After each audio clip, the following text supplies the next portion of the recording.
what is the most important thing to you?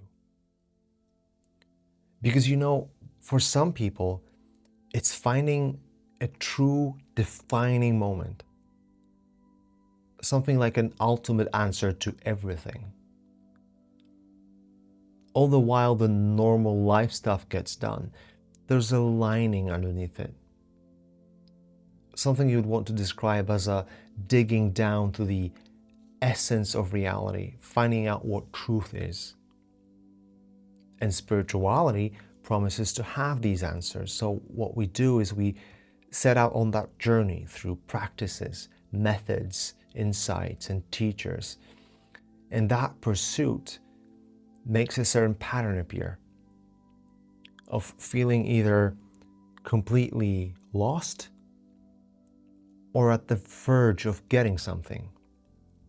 And it's back and forth pretty much all the time. Almost there, tip of your tongue revelation, and then back to square one.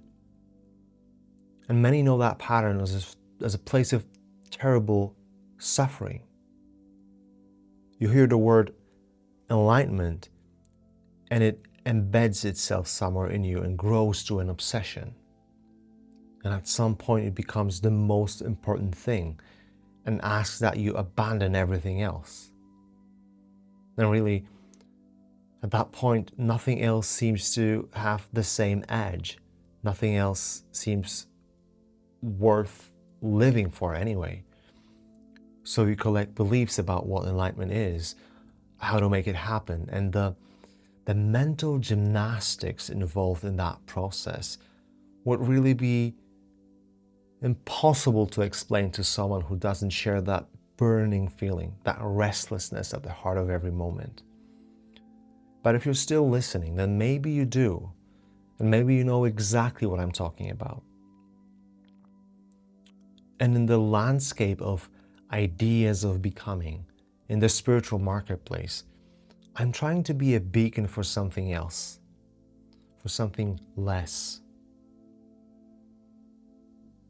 The world of experiencing with that fire blown out. The death of the hope for liberation. The disappearance of the fear of missing out on a breakthrough. The collapse of a loop of self-definition and the fall of all narratives. And although these words may sound special right now, like a big event in and of its own, the end of seeking could be as subtle as a morning breeze, like fog clearing, just gone without a trace, leaving just a faint memory. Everything once held so dear seems absurd and fabricated, and taking with it all the other pursuits that were already pushed aside by seeking, and now clearing the way for empty space. And this emptiness has many descriptions and beliefs around it, like there being no you to begin with. But what I'm trying to convey is that quality itself, without beliefs. You can say a loss of all meaning. A deeply undesirable state if you think about it. And a word of caution here, because you may find yourself at the end of a chain of decisions that got you here, that were all driven by a narrative that no longer has any pull on you. So there could be a disconnect, like living in someone else's home, in someone else's life. And if you want to stick to the spiritual story, to ideas of awakening, to your path, to the ultimate goals, then that's fine. But if something in what I'm saying resonates, and you're not dismayed by my disclaimers, let's continue. Do you know that image that's used in spirituality that says your body exchanges cells over time, so it's not the same thing across time. It's not constant, which means you can't be your body. That's not true on many levels. First of all, it assumes that for you to be you, we need to be talking about an unchanging thing, which tries to solidify something that's very much alive and flowing. And then it's also wrong in a literal way, because not all cells get replaced. Your neurons, most of your heart muscle, and even what makes up the lens of your eye is the same throughout your whole life. And your DNA, it changes, but not substantially. So there's actually plenty of solidity there. But also the body doesn't exist in a vacuum. It interacts with the world. So of course, the environment, the conditioning, all of that has a major impact on what that body is. And that concoction of solid things and changing things and interactions, that's totally unique. And it's expressing that uniqueness in this moment that never happened before and that will never happen again. And you're experiencing all of that right now. And cultural stories, archetypes, ideas, values, these bring an artificial sameness layer on top of the real thing. Like a superficial uniformity. Even the story of spiritual awakening looks for something universal first, and then tries to confine a living thing into a blueprint. And even though that life cannot be contained in any strict framing, the attempts to do that just seem to disrupt the natural flow.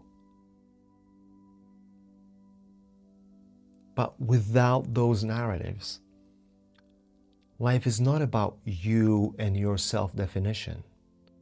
Life stops being an expression of a poorly phrased goal or a misconstrued story and becomes a standalone expression of itself, a self-evident thing. It doesn't rely on anything else to define it. And there's no cookie-cutter way in which that is seen. Whatever that concoction is, makes up for a completely unique unfolding of a one-of-a-kind flow. That's why I feel you don't need another book. You don't need another video or another teacher, and no blueprint. And in your personal experience that still somehow continues in fragments, in stories you still tell yourself, that flow exists as what some would like to call a calling. It just feels right. And it comes from a place of ease, not restlessness, so it's not a compulsion. And it's uniquely yours. It's authentic without a story of who you are. And there's no telling of what that inspiration is for you. It might be something you never realized. It might be the opposite of what you're doing right now. And if that makes you want to leave the house right now and just step out of the way to allow that experience to happen, or at least if what I'm saying resonates, then it just made me that much happier. Because helping you see that is my expression. That's what feels like the most honest thing I can do. So thank you. But if you can't seem to be able to shake off that pursuit, if that restlessness is still here, and your experience doesn't seem to fit the beautiful categories of spirituality, that's why I have sessions where we talk about things like that, and we experience the fundamentals of being, and we dive into the simplicity of it together. And why do you think I'm saying all this? What's the point? If it ever crosses your mind that I'm selling something, well, just know that I always had some sort of way to offer free meetings. And for the past 2 years, I've never refused a session free of charge, whenever anybody asked. And my original trigger to start offering sessions that bring relief to the seeking loop stemmed from my experiences in satsang meetings. I mean, the online sessions run by major spiritual speakers, non-duality teachers, where hundreds or sometimes thousands of people joined a Zoom call, all eager to ask a question, to be heard, to be seen. But realistically, only a few could speak because of the sheer size of the group.